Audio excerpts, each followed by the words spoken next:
And I mean, again, just going to the bigger picture of all of these records of they separated out her texts, all of her calls to herself, either they were voicemail calls or texts. They had another file that just showed calls between her and Cindy, back and forth, Cindy calling her, her calling Cindy. They have timelines of the phone calls on each day to show when she was making phone calls and to whom. I mean, they really seem to map out. They used her phone a lot to try to figure out what was going on with her. Is that, would you expect that in this day and age? And again, what do you think that says about the investigation? Well, I think that the investigators were very clever from the very beginning of this case, but the investigators also knew what type of a person that Casey... Hold on, let me do that again. Let me start again. Let me try it. Okay.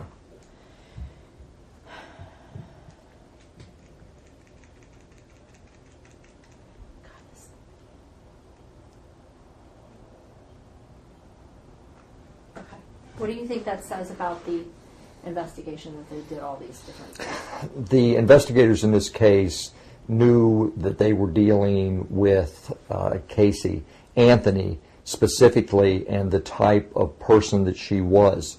And they spared no man-hours in piecing together this circumstantial evidence case and left nothing unturned. Before you go on, when you say they knew who they were dealing with and what she was like, explain what you mean by that. Yeah, they had interviewed her a number of times.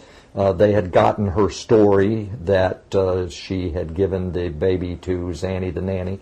They didn't believe it. They know that she would lie and that you couldn't shake her from a lie because she said she worked somewhere and it took them going to the office where she said she worked before she finally said, okay, I don't work here.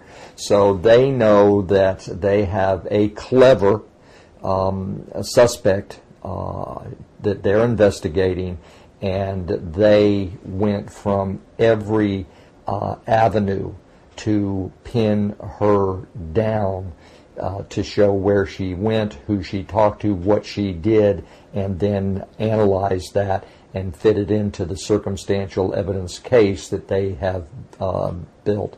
So there are major pieces of the puzzle, and then there are these minor pieces of the puzzle, but they're still pieces of the puzzle. And again, this was a very focused investigation with some talented and imaginative detectives employing the most modern technology available. And as we see, as some of these things are being released, even advanced scientific principles are being put forth in this particular case. And one last thing, the defense has filed a motion looking for more detailed phone records, cell phone pings, texts, everything from the prosecution, some of the prosecution witnesses in this case. I want to say 12 of them, including Cindy and George Anthony, Lee Anthony, meter reader Roy Kronk, Tony Lazzaro, Jesse Grunn, the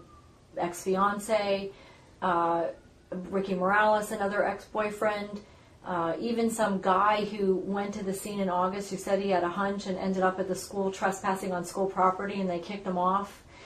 I mean, all these various people that they're looking for these very detailed phone records from. Why do you think the defense would want this? Again, are they trying to point the finger at somebody innocent or what?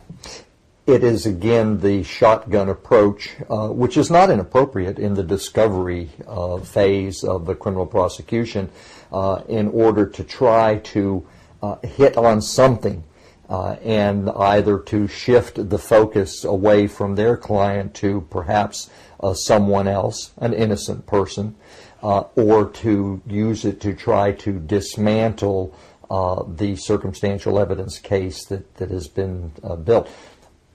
I don't believe the defense really knows what they're looking for when they've requested all of these records. You just get them and hope that you can make something of them. If you can't, well, you've investigated it. You put that aside. You move into a different direction and another avenue.